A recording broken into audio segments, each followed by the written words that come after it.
Who's ready? All right. Who's ready? Welcome. Hold on. Oh, Come we got a on. countdown.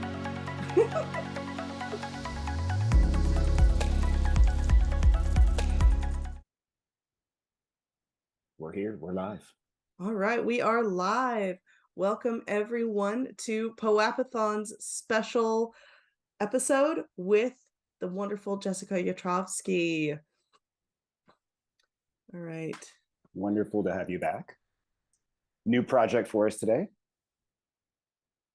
Oh, thank you. Okay, thank there you we for go. having me. Yeah, I'm like, what a way to start on mute, of course. We're good at that. We're good at that's, that. That's me all the time, right? Yeah. Is just talking to myself half the time. Welcome everyone to POAPathon's episode with Jessica, and we're going to be talking about her I Heart Girl collection here in just a minute. As we get into things, we are looking for this season's coming sponsors. So if you'd like to be a sponsor of the show, help make the production of this show possible, you can reach us at poapathon.com/partners. So please head over there and fill out the request to be a partner on the show and make everything we do here possible. All right, we're jumping right into the riff. So as of yesterday, OpenSea announced that they are doing some how should I say that? We've been watching what's been developing with creator royalties from the sidelines now and wondering what OpenSea was going to decide to take a stance on.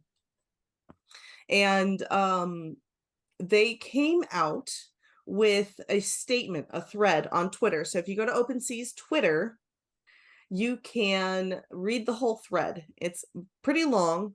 There's lots of things. And at first glance, it seems like they are saying, yes, we stand with creators on receiving royalties. But when you start reading a little bit further along, it says, one of the things it says is that, I'm pulling up the thread here right now, you need to have an on-chain, let me get their exact wording here. Got my phone. On-chain enforcement of creator fees for new collections will be starting today, and OpenSea will enforce creator fees only for new collections that use an on-chain enforcement tool. Otherwise, your collection may not receive royalty fees. And I know that other larger NFT collections have also reached out to OpenSea for clarification on that, and I have not been seeing good things. So for me, royalties is what drew me to the space, other than the freedom that crypto can bring. Jess, how are you feeling about all of this? Well, I think that what you just mentioned, royalties, is something that is very appealing as an artist, practicing fine art. And it hasn't been that way for us historically. I mean, if you think of musicians, or if you think of people that are getting royalties indefinitely through syndicated, programs, whatnot, we don't get that. We sell a painting, we're done, that's it. So thinking about them doing this in the space is just a really, it's crappy. Like I hope that this isn't what ultimately happens. And if so, I hope that another platform is built where we can all migrate to, because this is literally taking food off the table of so many artists that have found this space and found solace in, being on the blockchain. Absolutely. Royalties are something that is normal for music and the video industry or the movie industry. A lot of streaming platforms. One of the things we have to be careful here on YouTube is that we don't play music or even hum music that could be copyright, right, because we could get a copyright infringement, and it's because of those royalties. And so I think it's interesting that when it comes to traditional art, whether it's NFTs or selling art other places, that the concept of royalties makes people angry when it's so normalized in other areas of creativity. And I know for myself, the royalties that I could be receiving, losing that is something that is pretty upsetting. So Do other marketplaces have royalties? Do they have a model already in place?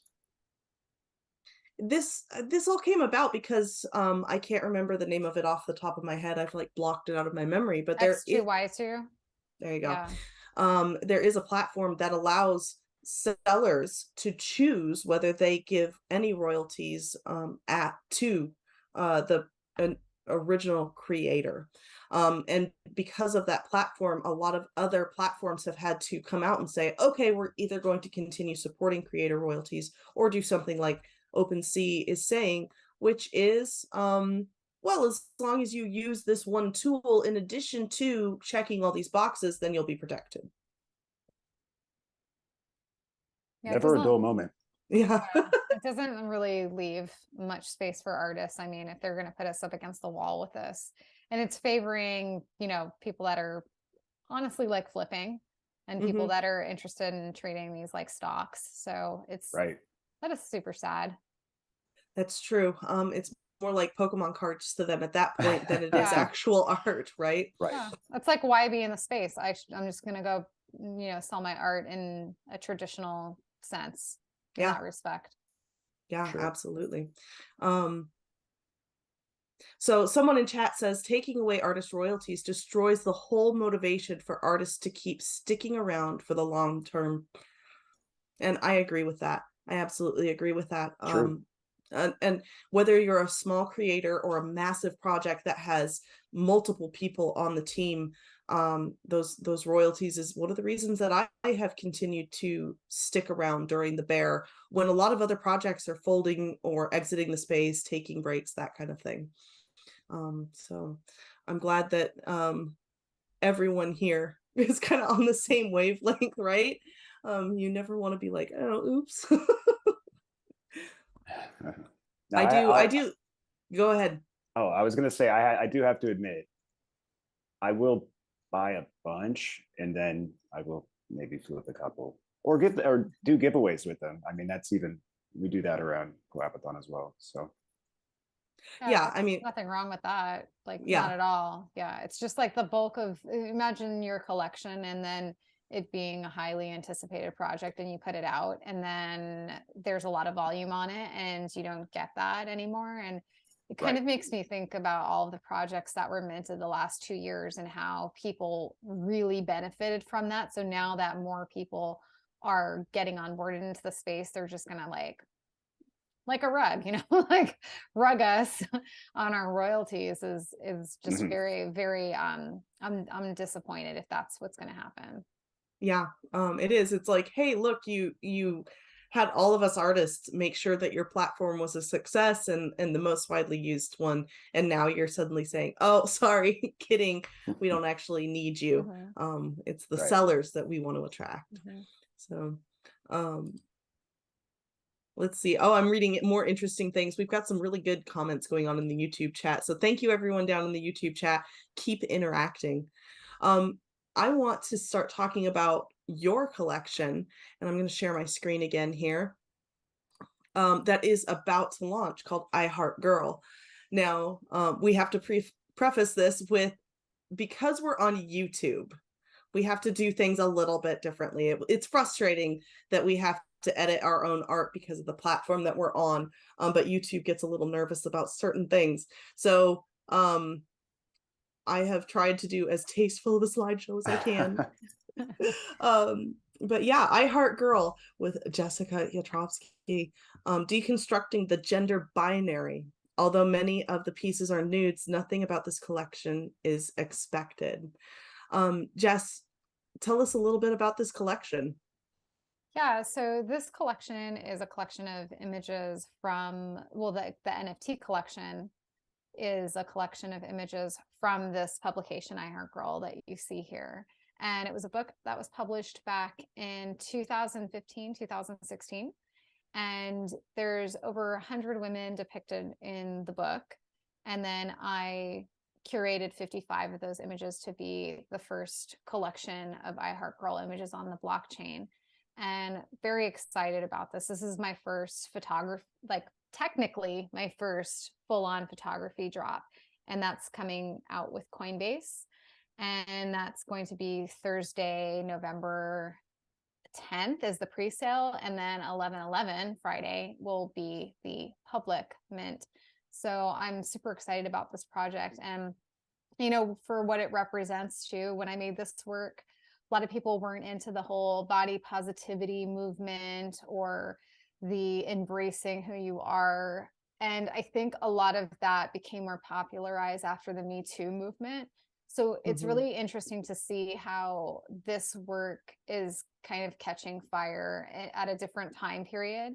So I made this when it was like less popular to just show women stripped down raw, and in a way that was just very minimal, very basic. They're, friends of mine, peers, people that I knew from art school, some people that are models that I happen to know from working with them previously. So now kind of bringing this work onto the blockchain, it's giving iHeartGirl a renaissance, if you will. So I'm really excited to see how people will receive it, because it's a completely new audience. Like I don't know what to expect. So far, it's been a positive, sort of welcoming with this work, and we'll see how it progresses. There's a lot of things about this work, and just its activism aspect, with it just being on the blockchain, with it being with Coinbase. I mean, they're all making a statement, and I think that other people will look back on that and it will have meaning. And I was talking earlier this morning about legacy as well, and that's what I care about in terms of my art career, whether it's on or off the blockchain, is legacy and what we leave behind. And I would be remiss if I didn't put this work out now. Absolutely. So the subject of iHeartGirl do not exhibit the expected stereotypes of women in mass media today. Instead, each face, each body is presented by Jessica Yatrofsky through study and repetition, examining femininity with irreverence and countering the widely accepted female image of past generations. Purposefully capturing young subjects with varying degrees of masculine and feminine traits, Yatrofsky further ignores the cliches of conventional gender identifiers. I absolutely love that, because when I gave birth to my son, one of the things that we wanted to make sure that he understood was that the concept of gender is something that society has created, not something that children are born with and understand. So, he can play with dolls. His favorite color is still rainbow to this day, even though he is definitely a kid that wants to be rough and tumble and, play superheroes and robots versus Godzilla.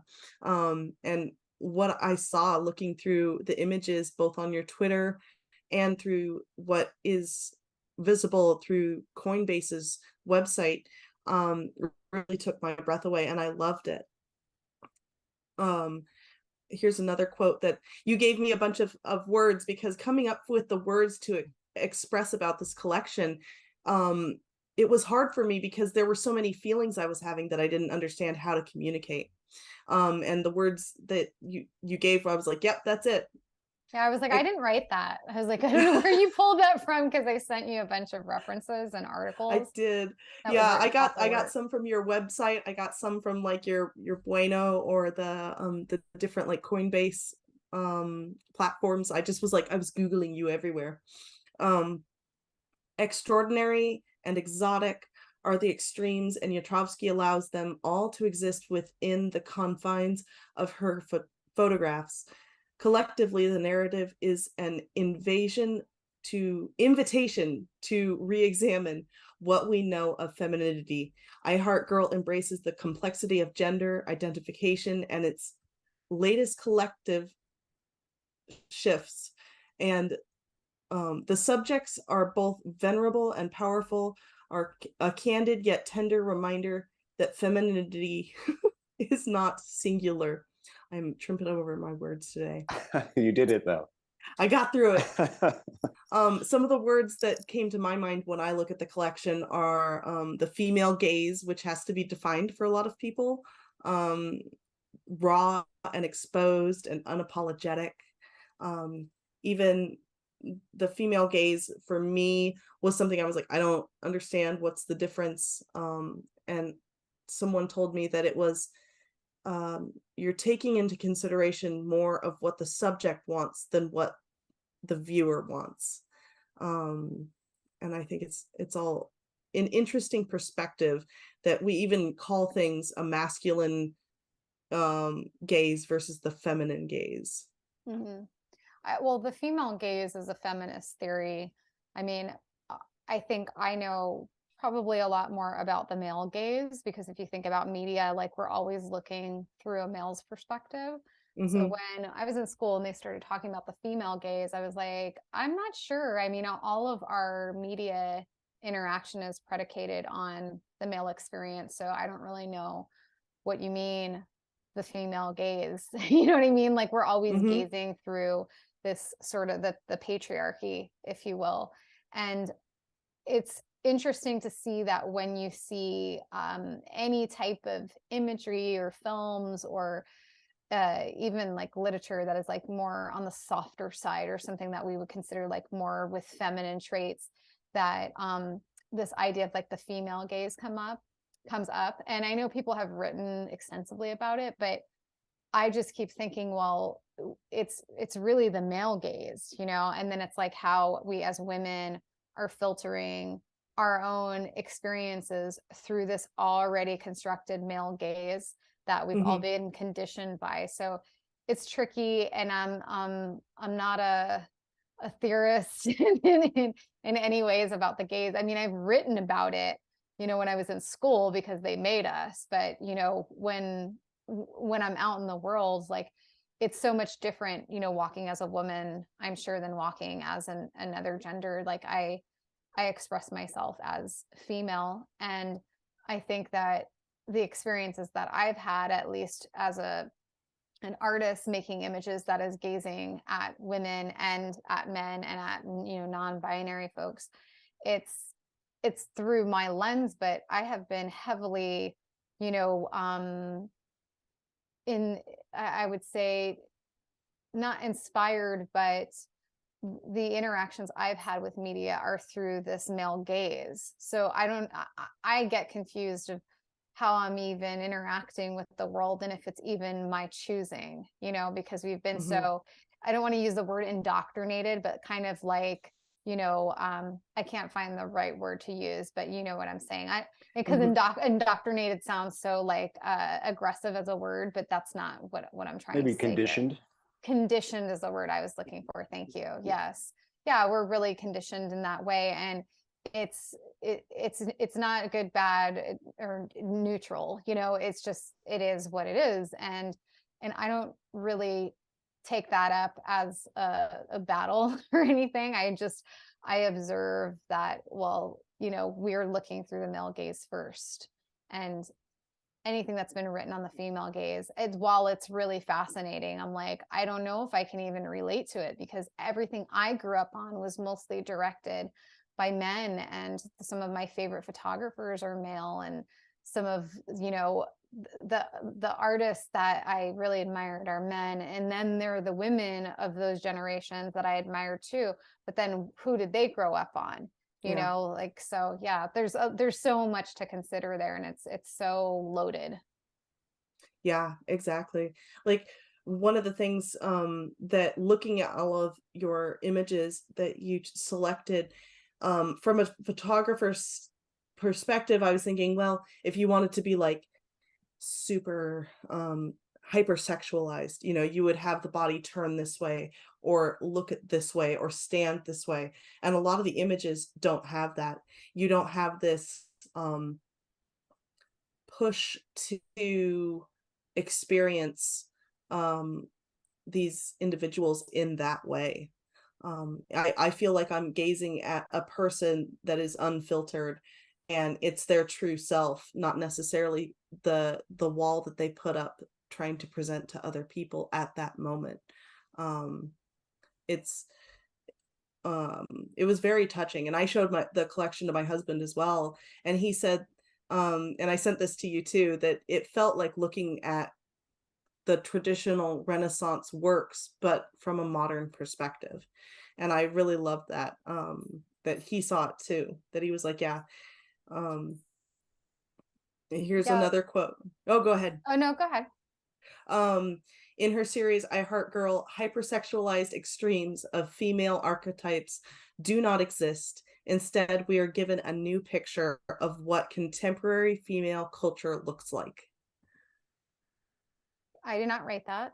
It's interesting to hear these things too, like literally a decade later, right? So kind of thinking how we've redefined a lot of things, and a lot of cancel culture has happened, a lot of re-education is going on like constantly, right? I mean, we're on Twitter, like there's just new vernacular that is constantly being like developed, shared, learned, all of that. So when I think about that, culture, yes, you know, in the moment I was capturing the women around me, and those women were part of just like a bigger story, right? Which was capturing a moment in time, capturing a moment of these subjects existing, living in Brooklyn and New York.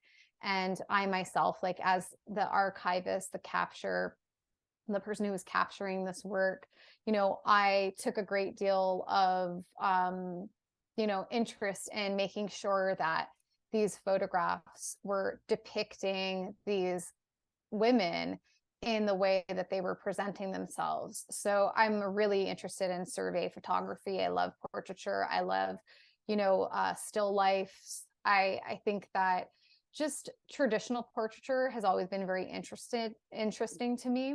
And my background is in painting, so I can't help but, you know, be influenced by like famous Dutch masters, you know, from like people like Stefan Eichmann's, like his still lifes, Peter Bruegel. Like I love all of these painters. And then like moving forward into like more inspired art, I think about the Greek and Roman bust statues and sculptures. And like those are the things that inform the photography. So when someone is sitting for a portrait, for me, it's much like painting. It's you're composing an image, and it's a composition, and it's very slow, it's very meditative. Like my shoots, the way that I interacted with the subjects are much like I would approach painting. And so it is very it's like a slower process. And it's funny that I call it slow because the shoots actually happen quite fast, but I spend a lot of time with the subject talking, catching up, usually if it's somebody that I know. And then like the last like 30 to 20 minutes is when we start shooting. And like even this picture here that you just put up, most of the images were taken in my home. So they do have this like intimate, sensitive quality to it. And I think like that's by just nature of location, you know, like these were in my bedroom. I would push my bed out of the way to get like the right window light. And it was always like a revolving door, having like friends coming in and photographing them, and doing, you know, video portraits and taking Polaroids. So this work coming out now is interesting to go back to something I was saying earlier, because I remember the reception of this work, although it was like positive in my communities and with women, because I was just presenting women how they were presenting themselves to me in this kind of, you know, uncensored, raw sort of way. I wasn't portraying them as sexualized, and like my partner has described, the images are somewhat banal.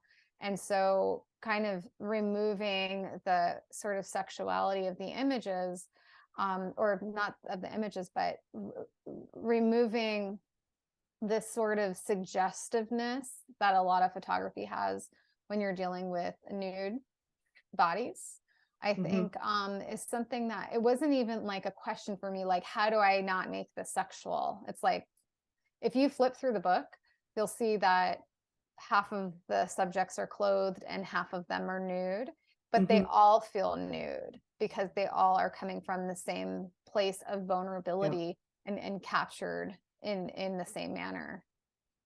Absolutely. And especially when you take the time to look through every image that's in um available on the Coinbase website, you can go and look at a lot of them.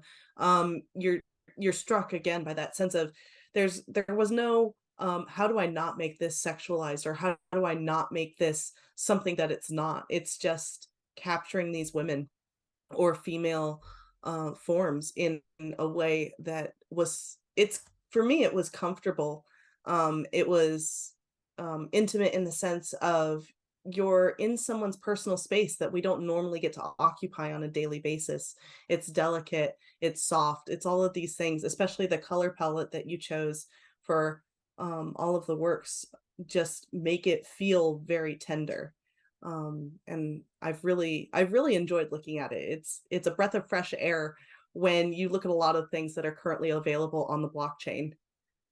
No, thank you. I really appreciate that. I hope that this inspires other photographers to keep putting their work out there. I've seen some photography since I've been in the space, but not enough, like by a long shot. There needs to be more photography out there. Hmm. And there's so many talented photographers that I know that haven't even, put their work out there, or that are not onboarded into the space. And I'm like, we need you here. And I don't self-identify as just a photographer. Like I'm very much a multidisciplinary artist, but using a camera to make this collection, is like, yes, this is photography, and it is traditional photography. I'm using analog, cameras to photograph these subjects. And I know that there's a lot of photographers out there doing like traditional photography, doing alternative processes. And I think it's just so cool to see that kind of starting to kind of pop up everywhere in the space. And everyone's like, oh, this year is going to be photography. It's like, we've only technically been in this like 2 years now. But I think this year, at least, we're going to see more of a pivot towards people collecting fine art. Hmm. And photography is part of that. It's Hmm. very much not apart from that. It is part of it. So I love to be in that family of like people putting photography on the blockchain. Have you heard Yeah. of drift shoots? Oh, drifter shoots? Is it drifter shoots? Yeah, yeah. Yeah. There's actually this photographer that I went to school with. She was like a year behind me, that did amazing work that was done all very safely. It was incredible, where it would look like she was like looking down, that same Perspective. that same perspective. And I just loved that work. Like it is incredible. I mean, like It's terrifying. it's terrifying. And I feel like that's why it needs to come with an asterisk, like, and a trigger warning. Because I remember when she was making this work, she would talk about it publicly and say, these are the things that I used. These she had like harnesses on that were photoshopped out. They were done really, with care and carefully. And I want to see her in this space. By the way, there's so many of these people that I went to school with, and that were I went to Parsons, and the people in that my peers, wow, like, I mean, incredible. Like they're like niche photography, like, because you just mentioned his work. It's like that's such a niche type of photography. Totally. That it'd be nice to see more people show up in the space, like representing that genre and that niche type of work. Absolutely. Well, when you think of photography, a lot of people just think of taking photos, at least for me, photos of landscapes or, the great outdoors. And Right. so a photography collection like yours is the answer to that. Like, what's the other side of that? What's the fine art answer to photography in the NFT space? And one of those things that chat asked, and one of the things that we're talking about on this slide, which is Yatrofsky's images have previously been censored by media. Coinbase NFT is the first platform to premiere the full uncensored collection in its entirety. And I think I remember the day that you were like, they're not going to censor it, and I was like, yeah. I know it was a big celebration for everyone. Yeah. That was really So exciting. Yeah, yeah. I feel that, you know, we're supposed to be decentralized, right? And I know that we're not totally, but it's nice to see platforms like this going to bat for you as an artist and going, you know, manually, whatever they have to do, and like actually reviewing the images. But, you know, what does sadden me about that is like, who am I, who are you, who are they to say what is or what isn't inappropriate? You know, things can come with warnings, of course, but like when I open up my phone to Instagram and I see someone's like greased up body twerking, to me, that's highly sexual content. Yeah, and they're absolutely. not even naked, you know? Yes. Right. So I think that it's not for me to say like what is or is not like X-rated or adult content, but it's nice to at least, what I feel like we have here is a community of adults. And if we have children here, they're chaperoned by adults putting their work on the blockchain.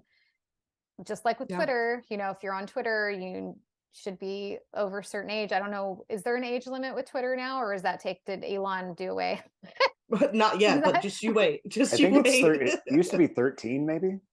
Okay. Yeah. So it's like, you know, come on.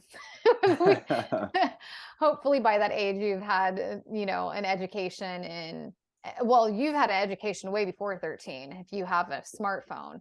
So I don't feel like bad, and I actually don't feel like censorship is as much of a war anymore, for me at least, because I just like assume people are going to censor my images. I just assume it. I just kind of go into the situation knowing I have to pixelate this, I have to put a bar through it. And I'm like not offended by it, because there are people that don't want to interact with that. Just like I don't want to interact with violent content, right? And that's my prerogative. Now, if I don't, you know, put those little functions and buttons on my devices and I see that, that's my problem. So I'm fine with the way people run their private platforms, but when it comes to like my website, I have control over that, right? Like that's not, you know, monitored or whatever. Well, it's probably monitored by the government, but I was going to say like they don't have a say in what I put out into the world if it's like hosted on my website. But I know that this is like weird saying this because I'm like this like feminist activist, but hey, follow the rules. They can't be shown this way on this platform. So be it. Then we go to another platform or we build another space for ourselves and our art.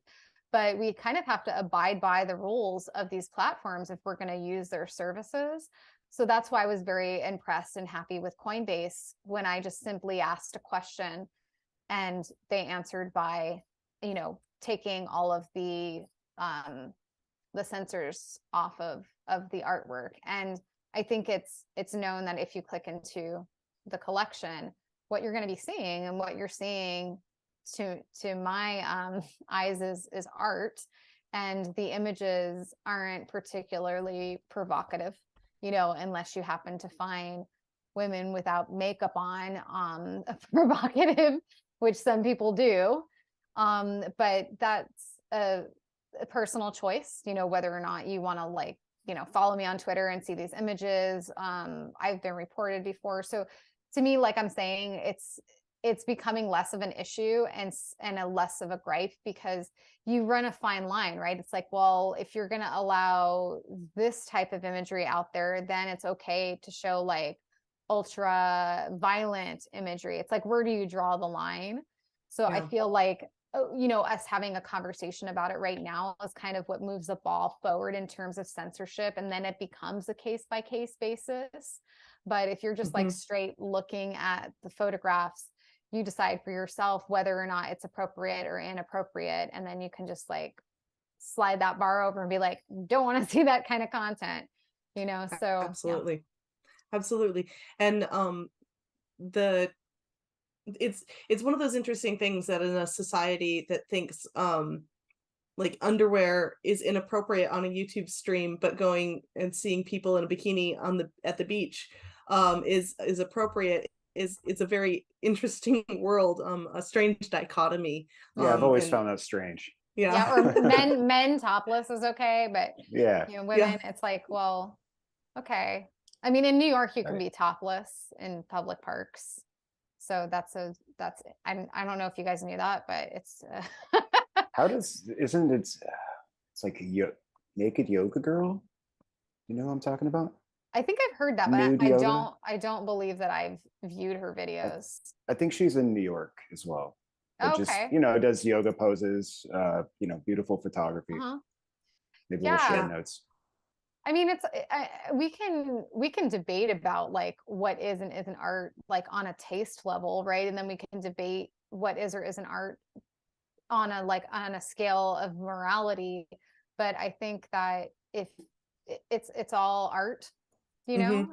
it's just whether or not you want to interact with it, or if it's something that you want to purchase or, you know, follow and collect. That's a whole other thing. I mean, I'm definitely here to make a statement with the work. Yeah. So my intention is to get it out there and for it to have, like I said, a renaissance and a completely new audience that has never interacted with this work. Like that's really exciting. Like Coinbase is allowing this work to be seen by hundreds of thousands. I don't know if it's millions, but people that have never seen this work. And it gets us out of this sort of, feedback loop that we're in our community here, you know, on Twitter and in Web3. And that to me is just like, I'm so excited like for the drop that this will go into people's emails in their inbox and they'll be able to have an experience with this collection, even just viewing it. You know, like I think that that's like a radical act for it to just show up and people to be able to see it. Absolutely. And it's an amazing thing that like we are now to the point where we can have fine art on the blockchain, that we're moving from the people who created it, which were the nerds, right? And we have lots of nerd content. And now we're getting to the point where like the artists are we're slowly like starting to peek out of our studios and going, wait, what is this thing?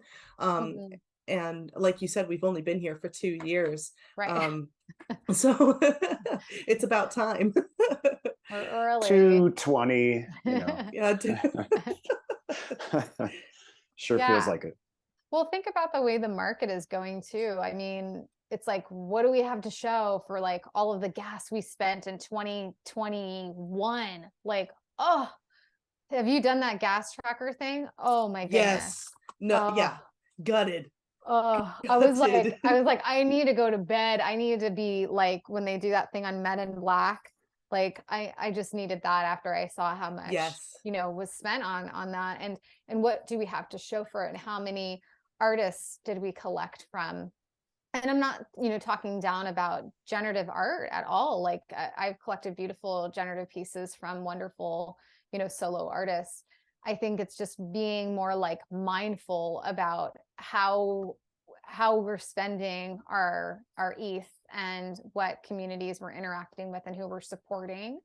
And I'm definitely a fan of the artists, and I'm moving away from like the PFPs more, because I'm realizing that, you know, I'm voting with my wallet, so to speak, right? Like I'm literally voting with my wallet. And the more that I purchase and interact with artists in the space, like the better it's going to be for us, and that we can have like more of a long lasting time together in this space, rather than just like a lot of these projects that we say are more geared towards just like trading stocks, you know, like, and that's not really why I got in the space, but I did get taken away by that for a minute. I think we all Yeah. did. Yeah, I think it's been evolutionary. I think, Mm-hmm. people are understanding, like, I mean, you have a bear market. It's like, Yeah. what is this? Yeah. This guy right here, I printed on a canvas, it's a NFT that Mm-hmm. I have, Yeah. I mean, I like that. what are you guys up to now? Are you buying from artists? Are you like interested in these massive PFPs that you see rolling out, which are not as many as they used to be, but like, where do your desires lie when you look as a collector? For me, it's both, to be honest. Mm-hmm. I just bought like 5 Forever bots, which are like these computer generate or 3D models of Mm-hmm. these creative little robots. So I buy for that, and then I also like find a bunch of just, you know, artists that they roll a collection out, and there's no real pressure to sell them. They just have like, you know, a whole page of unique art. So I do both personally. Mm-hmm. Yeah. Genetics. What are you buying? So I have a lot of friends, you know, through like Nifty Castle and that I have met. And I feel like the only reason I am working and getting paid in ETH is just so I can afford all the NFTs I'm buying from all of the friends that I've made. I think at least once a week, someone in the space that I know is dropping a collection, or maybe their project. I know. Maybe their project hasn't minted out yet, and so I'm like, okay, I'll go buy a couple more, and then I go buy a couple more. But they're all mostly individual artists. I'm really not buying anything from larger projects at the moment, because that's just not where I'm excited. Right. I mean, there used to be like these massive communities around these projects, whether they were doxed or undoxed, but mainly I remember, and I'm not going to, you know, call out any projects, but there was one in particular. I mean, there was a ton, but one in particular that I was part of, just as a fan, you know, and I knew the people that were doing the project, and there was just so much camaraderie and excitement, and just like, hi. There was just so much collaboration, you know, within the community, and the derivatives that came from the project, that we all felt like we were part of this movement.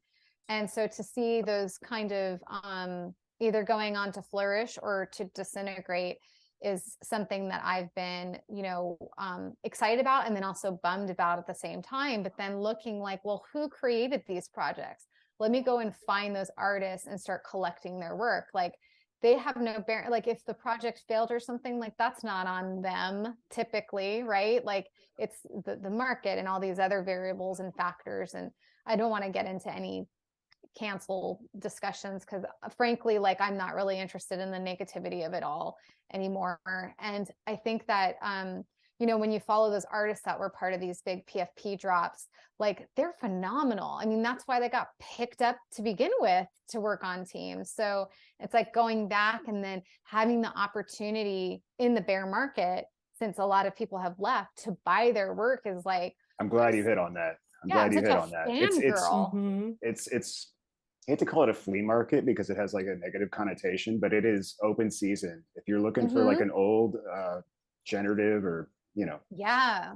I'm like, I've always wanted this, and I have like a list of a few that I still want to buy, and I'm waiting for the prices to go down. But ETH is rising, but you never know, you know, somebody will put something on the floor and you'll be able to snap it up. And like, I mean, honestly, like you said, you do half and half. Like I will still go back and buy, you know, it's like, and I say this with love, this is not with criticism. It's like Beanie Babies. It's like collectibles. Sure. You know, and I was actually in the airport the other day, and they had the Beanie Baby stand, and I was like, you know, and like that's how it is for me with these PFP projects. I'm like, give me the Beanie Baby. Like, I want, this one's cute, that one's cute, and you're looking at all the traits, and you know.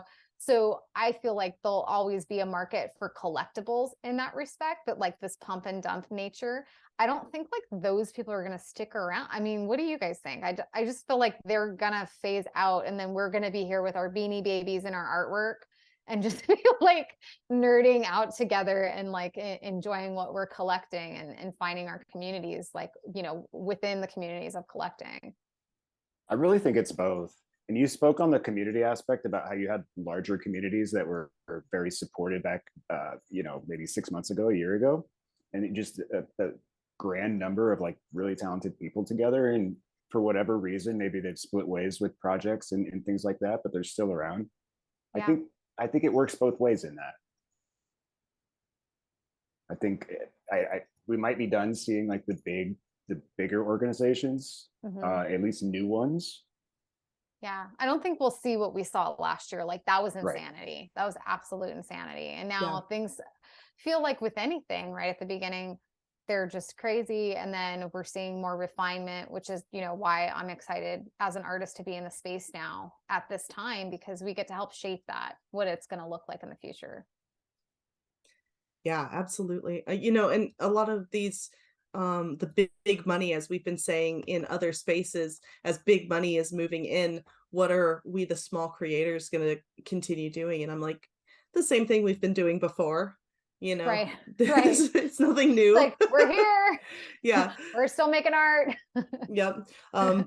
We've always had to fight for airtime in space, so it's nothing different. And even now, I think we still have to fight for that airtime in that space to get noticed. And I'm really excited. And network. Again, yeah. network. Yeah. I mean, if anything, that has been a huge part of connecting other creatives to each other, is this space and being able to travel, whether it's like, or virtually. I've never met such a high concentration of artists in one space ever, and I went to art school.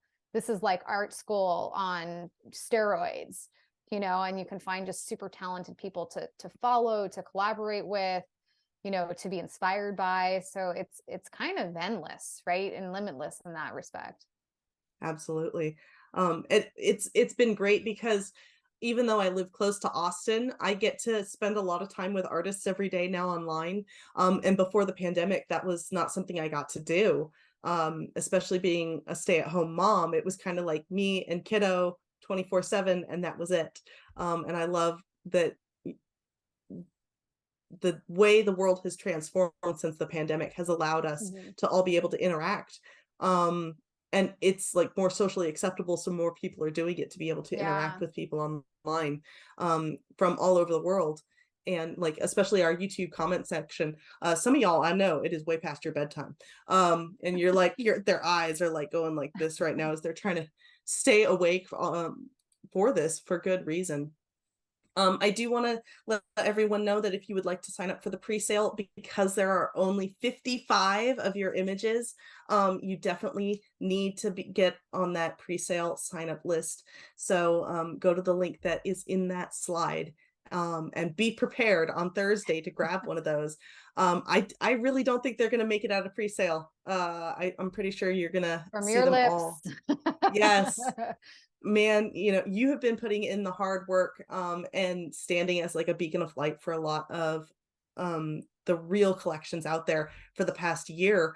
And so I have no doubt that it's going to do well. I'll just put it that way. No doubt. I really appreciate that. Thank you, Genetics. And you guys have always been so supportive on POAPathon. So I just wanted to say thank you. And your support means a lot. And I've just been, sitting quietly in rooms, sometimes not so quietly, just knowing that I'm going to launch projects in the future, but there is no rush, even though like now it feels like everything is kind of coming at me really quickly.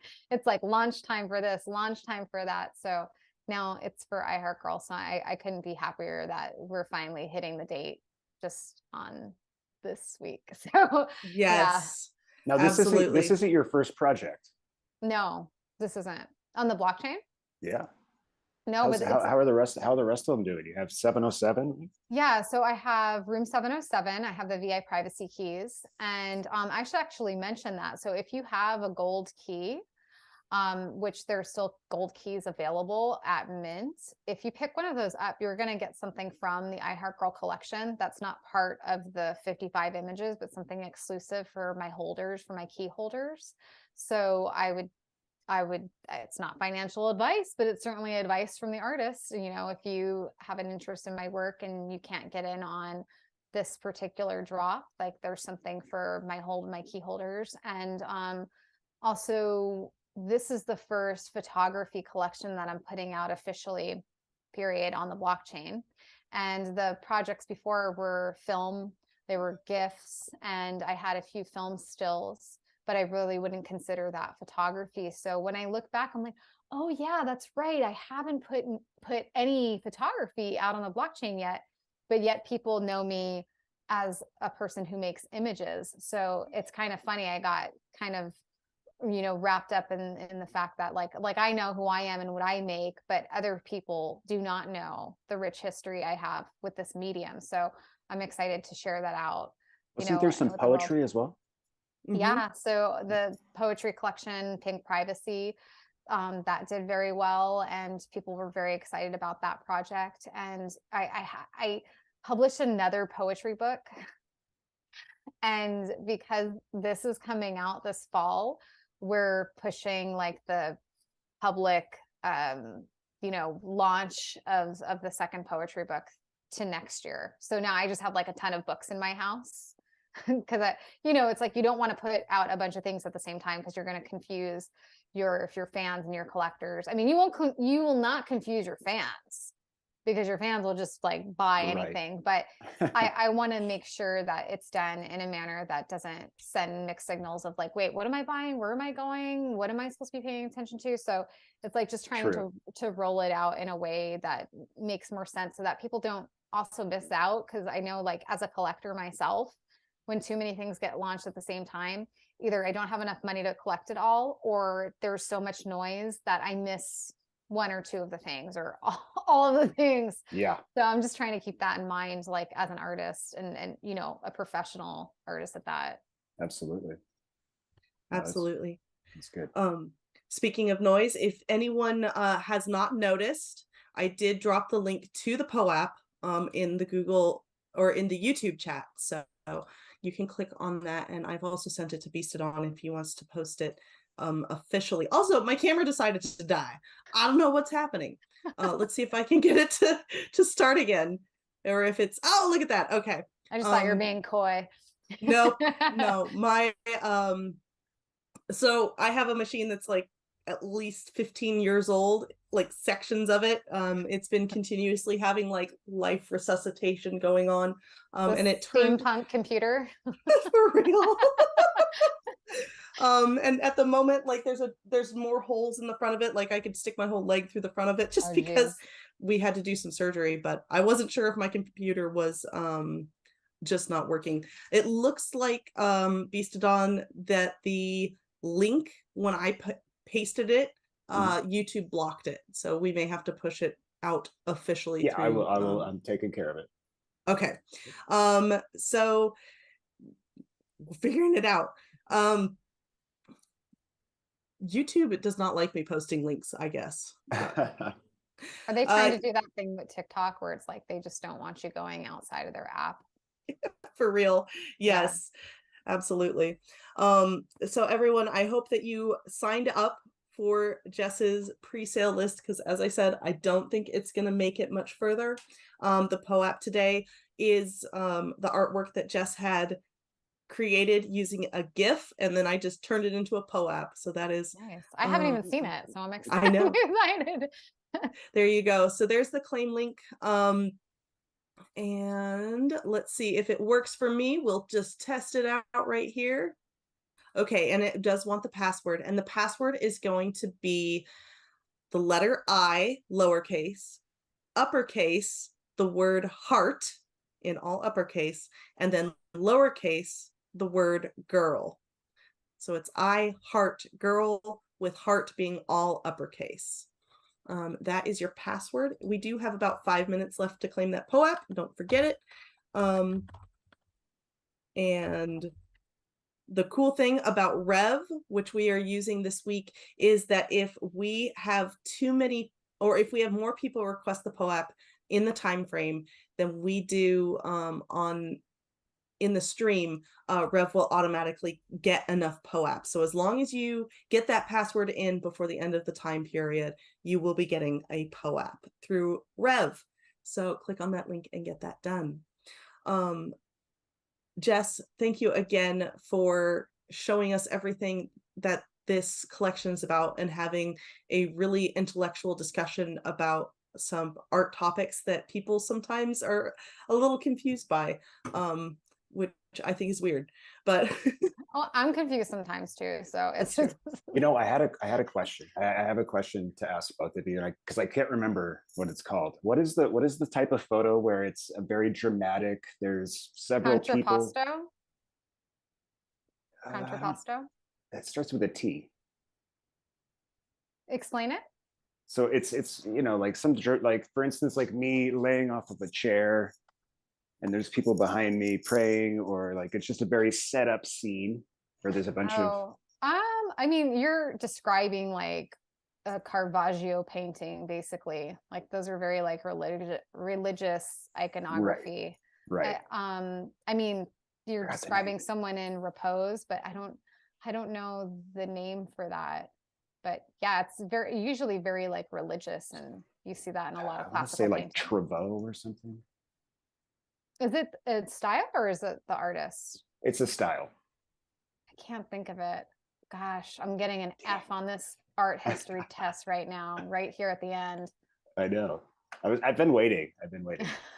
Uh, it's Gotta okay. love Google. It's okay. I'm Maybe gonna Google it now. maybe someone in the comments knows. Anyway, yeah. Yes, somebody will come up with it and get us the right one. I have been asked by chat to repeat that password one more time. So it's the letter I in lowercase, heart, the word heart in all uppercase, all the letters are uppercase, and then In heart. Yep, girl in all lowercase. So that is the password to claim that POAP. We have a minute left. The last like 10 or 30 seconds, I will just type out the password in chat. So So be ready. Everyone, thank you so much again for joining us. I want to quickly talk about some housekeeping before we wrap up the show. It is after we've been on for an hour now, so I want to be respectful of Jess's time. So thank you to everyone for using POAPathon's design services at POAPathon.com. You can go there to request designs at any time. And some of the designs that we do offer are POAPs, NFTs, PFPs, emojis, videos, logos, social media posts, and more. So if you have an idea and don't have the talent or the time to create it,